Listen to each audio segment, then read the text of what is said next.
Un soir, un jeune Afghan est arrivé en Bermuda et en tongs après avoir marché 16 mois depuis Kaboul.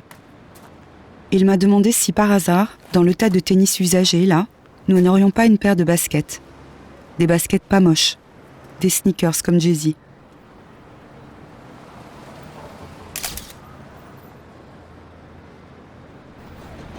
Depuis novembre 2016, je suis bénévole pour Emmaüs Solidarité, au centre de premier accueil, Porte de la Chapelle. Un lieu de mise à l'abri des migrants qui arrivent à Paris. Ils sont plutôt jeunes et sont afghans, soudanais, érythréens, maliens, guinéens. La halle d'hébergement pour hommes de ce centre a une boutique, c'est comme ça qu'on l'appelle, où ils peuvent profiter de dons de vêtements de seconde main, du slip à la paire de chaussettes, en passant par les pantalons, les vestes, les chaussures. À la boutique, le travail est un peu difficile pour nous car ils sont anxieux, stressés, exigeants même parfois. Oui, exigeants. Il m'est arrivé de penser « Enfin, un pull, c'est un pull, c'est chaud, c'est mieux que rien, c'est déjà bien ». Tout en ayant honte de penser cela, je l'ai pensé. Et puis est arrivé ce jeune Afghan en tongs qui voulait des sneakers comme Jay-Z. Le projet est parti de là. Accompagné de 2 photographes, Frédéric Delangle et Ambroise Tesnas, et de 3 bénévoles, nous avons entrepris d'en savoir plus.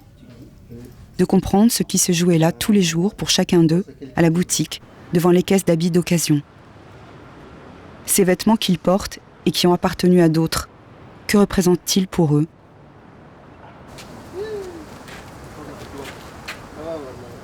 Parmi tous les habits, ils ont choisi une tenue et ont pris le temps de nous expliquer pourquoi. Pourquoi ces chaussures, pourquoi cette forme, cette couleur de veste, et puis de poser.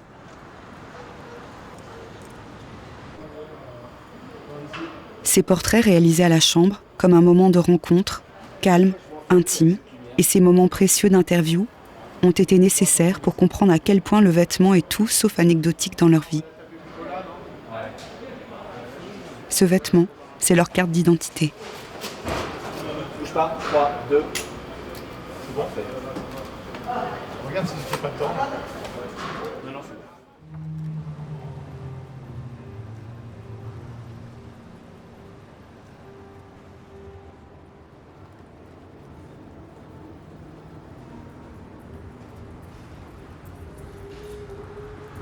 Je m'appelle Ibrahim, j'ai 23 ans. Je viens de Côte d'Ivoire. J'ai choisi ce manteau noir car le noir se marie avec tout. Et cela symbolise aussi mes origines. Je suis africain. J'ai la peau noire et j'aime tout ce qui est noir. Avec les rumeurs qui courent et avec l'immigration, c'est important de savoir que, blanc ou noir, on forme une famille avec la France. En tant que réfugié, il est très important de bien s'habiller car un adage dit « il vaut mieux plaire que faire pitié ». Mes habits, mes chaussures, mon extrait de naissance. Il n'a rien, pas d'email, pas de téléphone. Je m'appelle Zia, j'ai 25 ans et je viens d'Afghanistan. Ce t-shirt me rappelle l'Allemagne. J'ai vécu à Munich. 4 ans et 5 mois. Je parle 4 langues. Je ne peux pas rentrer en Afghanistan car il y a des problèmes là où j'habite. Je n'habite pas à Kaboul, il y a des talibans. On doit porter des robes très larges et une barbe. Mais quand on est à la maison, on peut mettre ce genre de t-shirt. Alors celui-ci, si je le porte là, c'est la liberté. Si je suis bien habillé ici, les gens ne se diront pas « ce type dort dans la rue ». Ils se diront « il travaille, regardez ses habits ». Dire que nous sommes très proches. Je m'appelle Abdallah. J'ai 30 ans, je viens du Yémen. J'aime ce t-shirt parce que j'aime Paris, j'adore Paris. J'ai toujours aimé Paris et j'ai déjà acheté au Yémen des t-shirts qui représentent la Tour Eiffel, vous savez, avant de savoir que je viendrai un jour tenter ma chance à Paris. Mes amis aussi connaissent Paris. Ils n'y sont jamais allés, mais ils en ont beaucoup entendu parler, et bien sûr de la Tour Eiffel. J'adore m'habiller, cela donne une bonne image de soi. Mes amis, s'ils me voyaient ainsi, diraient, je pense, que j'ai l'air heureux. Même si je suis heureux et malheureux, les deux.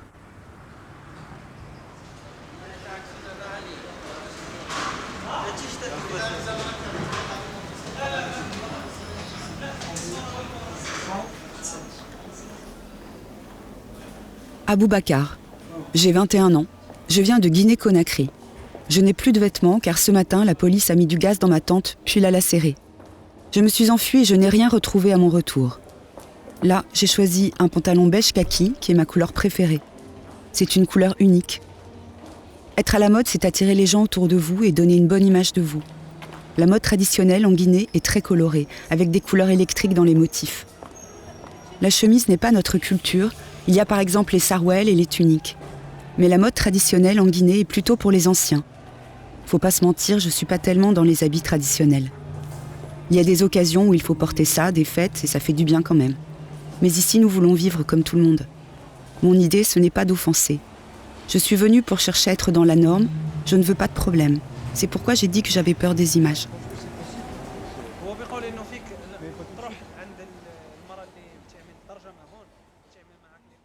Je m'appelle Ahmed, j'ai 21 ans, je viens de Somalie, de Mogadiscio. Je suis habillé avec une chapka et un manteau qu'on m'a donné en Russie. J'adore ce pull qui a le style hip-hop. Si les gens me demandent combien je l'ai acheté, je vais dire que c'est un cadeau. J'adore Paris, les gens sont gentils, comparativement à Stockholm, Berlin ou Varsovie. Si j'avais des sous, j'achèterais une veste noire et des baskets Nike. Le noir me va bien, car j'ai la peau caramel.